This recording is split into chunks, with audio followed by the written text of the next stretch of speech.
Hello everyone, welcome back to Prospect Channels TV. Thank you for always coming out here. May God bless you all, my people. Things are really happening right now in Nigeria, and all these things are happening because of the awareness. People are not beginning to understand. People are not beginning to see the real truth behind everything these politicians does. Anyway, guys, I want to show you this video because Nigeria's state is really shaking. We don't even know where we are right now. We don't know where we are going to. And before that, I want to thank everyone for always coming out here. Okay, may God Almighty bless you all. And I also want to appreciate YouTube for making this platform, valuable for us. Make we take they see wetin dey happen and they understand wetin dey happen for this our country. And I also want to put a disclaimer that in Prospect Channels TV we don't incite we don't promote hate speech, we don't promote misleading information, we don't promote violence, we don't incite war. Me, I dey hate all those things. I dey hate speech, I dey hate violence, I dey hate misleading information and war. So you too, please kindly take note of that. What we do here is to dish out information. That they talk say information na power, and people need to understand what is happening around them. So guys, let's just watch this video together. Thank you. Nigerian lawmakers brought the Minister of Aviation, Mr. Festus, before a panel and started questioning him. They asked him, why is it that the presidency of Bola Ahmed Tinubu wants to restructure the Nigerian College of Aviation, Zaria? Why is it that this administration is bent on restructuring that school, citing 6 campuses at 6 different regions in the country? Now, look at what the minister said. He said, my lord, that school in Zaria, that aviation school in Zaria, cannot meet the needs, cater for the needs of over 200 million Nigerians. Cannot cater for the needs of over 200 million Nigerians. And we know we have issues. I'm adding my own answer. This one I said, he didn't say so. I'm adding my own answer.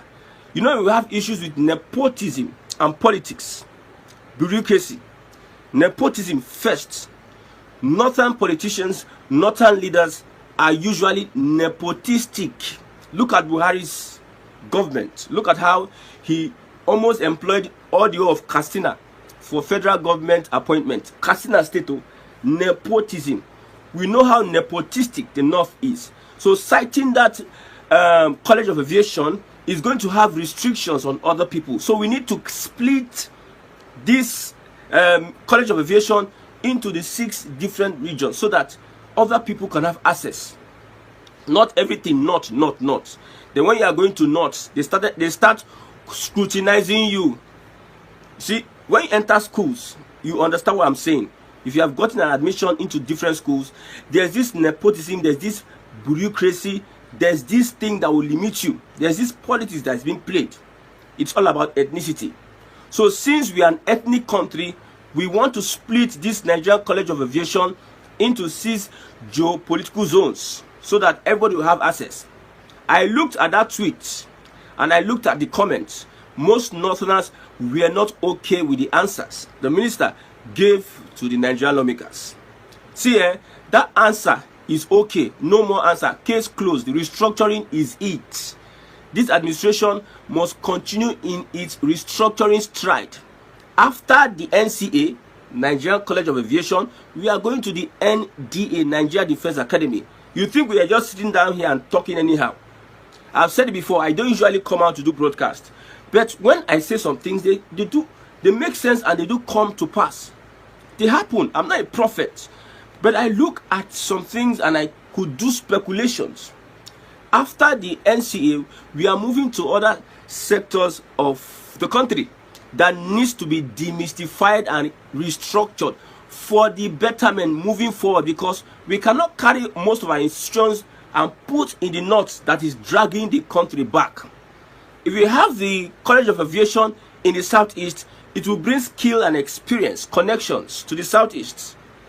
We have many Southeasterners, talented, skillful, that if they go to this aviation school, we have many pilots, many people, aviation engineers. How many students in the south that have put one course or the other, but they are unable to achieve that aim, because if you are going to the north, it's like passing through different hurdles. Is that nepotism? Is that insecurity? Is that religious, whatever, that will stop you from achieving your dream as a pilot or as an aeronautic engineer? I remember when we were small, I have friends that wanted to become aeronautic engineer. Then you now realize that we have the Nigerian College of Aviation in Zaria, just one college that is serving the whole 200 million people. It is a good answer from Festus, the Minister of Aviation, that Zaria cannot meet our needs, and let the lawmakers take it like that. After that, we are going to go to other sections of the country. I like what Tinubu is doing. Divide the north, divide, rule and conquer them. Divide. The hand of that Fulani, I'm much more particular about Fulani grip. I'm not concerned about anything. I understand what Tinubu is doing is setting up the southwest massively setting up the southwest against every other region. He's building the southwest. Southwest comes first for him. He's a tribal leader like Awolowo. Awolowo first. That's why when Buhari finished, as a Democrat as he is, he even did much more worse than Buhari in appointments. I'm giving you my backup why he's a tribal person. You see, urbanization never happened before. Look at all the positions. SA, SSAs, ministers and everything. Look at how Yoruba full everywhere. And he's a Democrat too. The military guy who is a nepotistic guy, Buhari, that set this precedent, have not done half of what Tinubu did. So on that part. So I'm not concerned. I'm just concerned about him. That grip of Fulani wanted to impoverish wanted to say the North, remember, we will bring you down. We will do this. This is Nigeria. All those born to rule matchmaking, they should cut it off. That's what I'm interested. I know the Southeast is being deprived of so many things. I'm telling you, we'll have a time to discuss about those things. But the priority now is that let the evil hand that is trying to put Nigeria together by all means, because they are benefiting from Nigeria, let that evil hand be dismembered. Let that evil hand wither. So if God is going to use Tinubu to do that, I'm in for it. We know that inland ports is being created in the southwest. While we have the southern part of Nigeria, we are not focusing on the viability of the inland ports. You know, Ogoni, for a very long time, some people just overlooked Ogoni. Now, they carry billions of dollars going to look oil exploration in the north. Billions, oil exploration. Billions, spend billions. At the end of the day, you are coming back to Ogoni. So those inland ports that the president is setting up in the southwest, you need it better in the south. You need it better in this. That is where it is supposed to be. We as Southerners, we are watching. We understand what is going on. We understand what the president is doing. He's setting up whatever bill you see that is coming up. He's setting up the Yorubas for greatness. He's setting them up, and I don't blame them. We did not understand the kind of politics that has been played in Nigeria a long time ago. Aguiyi and Nnamdi Azikiwe did not understand that Nigeria was not meant to be united. While Ahmadu Bello was practicing his northernization agenda, Awolowo was practicing Awarawa politics in the southwest. I don't use the word stupid for Azikiwe or foolish. I don't use the word. He was a scholar, but he was myopic and blind to the fact that these people are not interested in one Nigeria. You are forcing them. Look at Aguiyi. You are forcing them.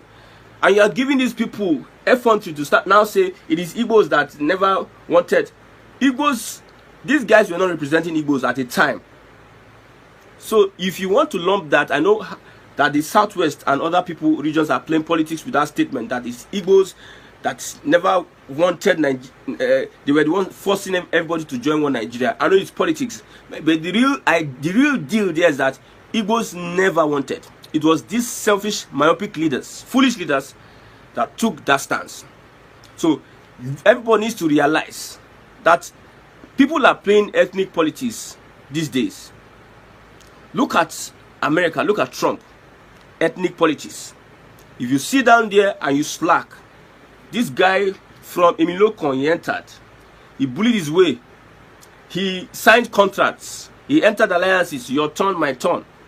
He did all he can to set up his people. And he's setting them up. Look at different ministries. Replacing this, put this. Replacing this, and most of them are Southwesterners. Replacing this, put this. Now, the people, the Southwesterners will get skill, experience, connection, exposure. These are the things, the benefits of fixing your people in different positions of power. Okay, as a graduate of English and Mass Communication,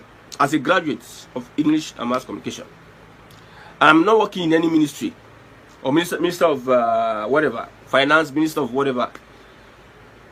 There are some things that I will not be exposed to, some information I will not be privy to, some experiences, some exposure that I will not be privy to. I might be looking at the pages of newspaper and some things I see on the streets and everything, or the schools I went to, on people I interact with. But at that level, the engagement at that level is high, and it's good for you as somebody who studied, who's a graduate from Igbo land. We have very few people at the ministry, the different ministries that are exposed. Because when you want to call somebody that is going to lead the country, a leader, a politician, is somebody that has the exposure. Somebody that, look at Okwebolo. He needs to be in the Senate. Even while he's in the Senate, he needs the backing of some people. Exposure. So Tinubu is giving his people exposure, skill, connection, link, setting up his people for this future. I'm advising my Igbo brothers, whatever you have now, utilize it. Build the foundation of the Southeast. I've told you that Nigeria will not last because everybody is setting a precedence of the ethnic coloration, the color, whether I know the kind color, the ethnic coloration. Everybody is about themselves. Every region is about themselves. A bigger lion wants to eat the smaller lion. His dog eats dog. Is survival of the fittest. That's the politics that is being played now. How much do you have to bring to the table? What are you bringing to the table? How can you engage us? Do you have the numbers? You see, the Fulani used the Hausa population, population, and the Middle Belt, used them to negotiate for power and position of authority. Their old Fulani people now rose from the ranks. Minority tribal with sense.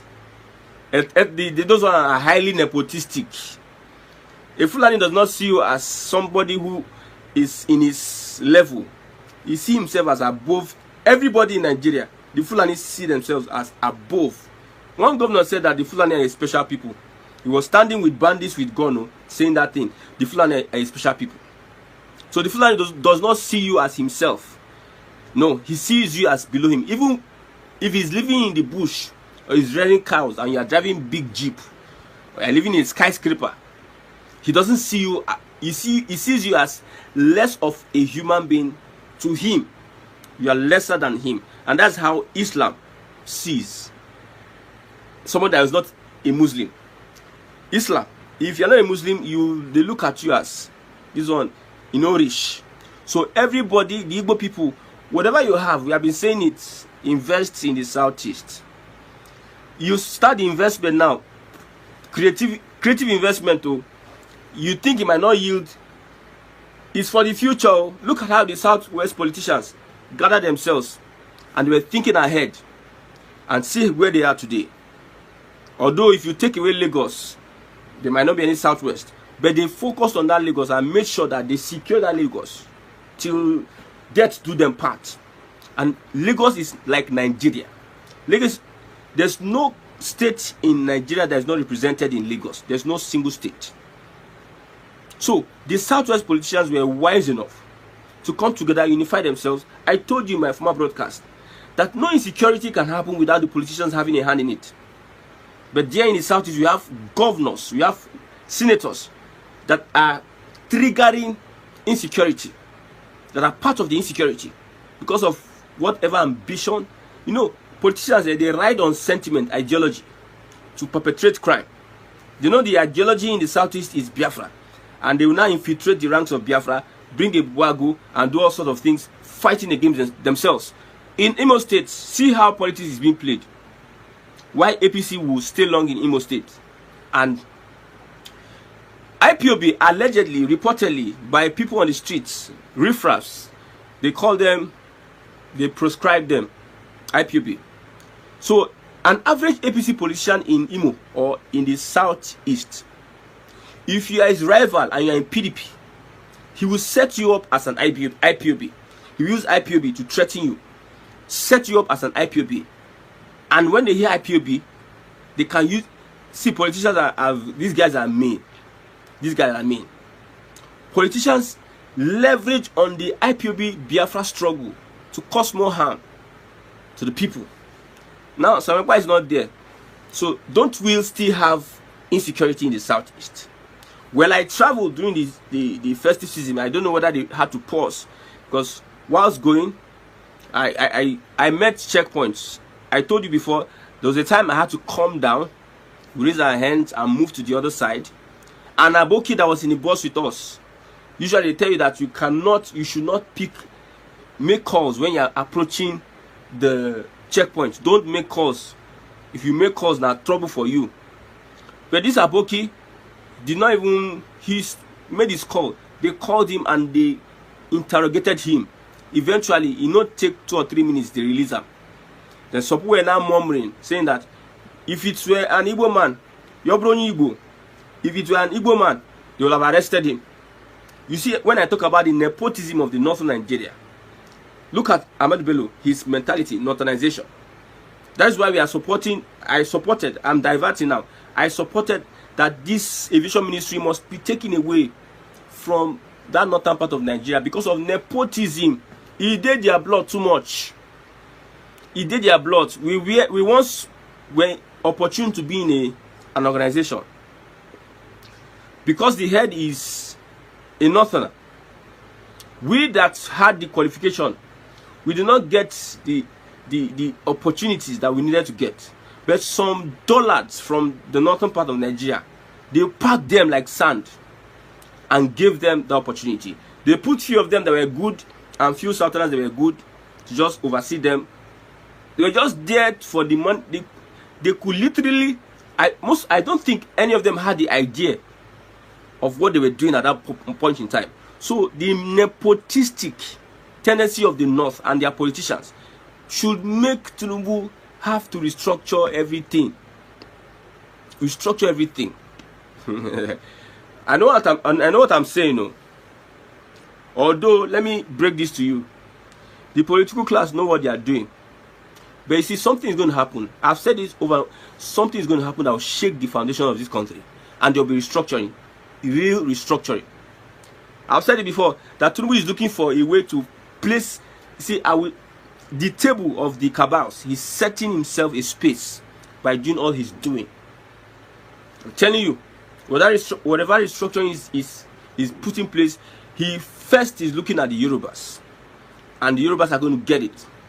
Igbo politicians, Igbo governors, whatever that you have from this mere geographical expression called Nigeria, utilize it and build the structure of Igbo land. Utilize it now. It cannot be too late.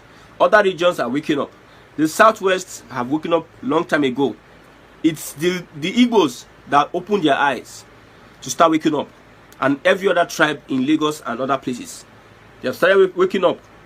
I've told you, if you don't want to hear, you might go back home empty. Because there are laws and legislation that these Ronu people are trying to bring together. And the hatred and jealousy is still there since 1967, I'll be 60, whatever. The hatred and jealousy is still there, my brother. My brother from the southeast. Go and think. Tell Chuko Kabiama to open your mind and think on how you can develop the southeastern part of Nigeria. Our governors and politicians, whatever allocation that you have, try and use it to invest in the people. Invest in technology. Invest in skill acquisition. The reasons why America will control the world is because they have technology that no other person has. some other people don't have. They have the doggedness, the size, the technology. Especially, what advantage do you have over that region? What advantage? Are you utilizing that advantage? Why are we divided in the southeast and we think we'll achieve anything? Governors, we are talking to you. The little allocation that you are getting from this mere geographical expression, use it to build the foundations of the southeast. Invest in the people. Don't be like Umahi that built an airport and that airport became useless to the people. Don't be like Wike that built flyover all over. And when you look at the GDP of an average Port Harcourt person, you marvel the GDP of an average Port Harcourt person, oil producing country. If you carry 10 million today, you want to start riot for Port Harcourt, you go see guys where you go feel influenced now. Invest in the people. I like what some young Igbo guys are doing on Twitter, renovating schools in the southwest. I love what they are doing. The governor of Ebonyi State, Winfru, they are spending almost $1 billion to send people abroad. While there are some schools that are yet to be fixed in the school, in the state. It's only Enugu State I see that they are moving forward in this education thing. I don't know about Abia State. Skill, exposure. That's what the southeast young person needs. Skill and exposure and opportunities. Create skill. Help them get skills. Wherever it is that they can get it. You can help them. If you see a potential, use that potential. Make sure that the southeast is not lacking in exposure. We have skill and potential. What of the exposure? We need this in the southeast. The young people that are coming up, we need this. You cannot. The reasons why you see the Niger Delta, they are being suppressed. Most of them didn't go to school. They don't have the quorum of intellectuals that can stand up and fight for their rights. There are very few of them, and they can just march upon them anyhow. Largely illiterates. Largely. They have educated ones, but largely illiterates. We are having the same in Igbo land. People that are not exposed to the workings of governance. People that are not reading anymore. Our culture. We are not. What are we doing about our culture? Let's study how people preserve their culture. I'm talking about my Igbo brothers. We cannot sit down there and things will just go wrong. Other people are thinking. I've said it before. Igbos were the ones that were ruling Nollywood until the Yorubas now took over. And they are using Nollywood and the experience, the opportunities they get, they are using it to promote their culture and preserve it. What are the Igbo leaders? Ohaneze, I've said it. The only people you have in Ohaneze are people that want to be relevant. Maybe they are old. They're at home. There's nothing really they are doing. It's like you want to flex. That is what I see. I see Ohaneze as a place where people come to flex. Because the real reasons why they are Ohaneze, I don't know whether they understand the role they are playing. I don't know. What is happening to our culture? What is happening to our language? Are we preserving it? Are we doing press conferences? Are we taking courses? Are we doing things that will make people learn the language? And also, some of these things that our old people know don't go extinct. Some people, they know a lot of things. But because they are not, the government, there's no leadership to make this available to other people, whether in writings, whether in books, in compellment, they die with it. And some of this renovation, most of the knowledge our forefathers had, they die with it. The reasons why the Europeans are better than the Africans, because they documented and they preserved their culture. And they are updating it every single time. Every single opportunity they get, they update it. But we here, we are just there. We just live to chop and shit and sleep with women. Finish. There's nothing else. And become wicked. There's nothing else. Southeast governors. So my people, now don't see everything now. How now see this matter? We hear from you. Now, Nigerians are like, do we protest? Can we talk? Who is going to talk? I beg, drop your comment below the comment section. Thank you.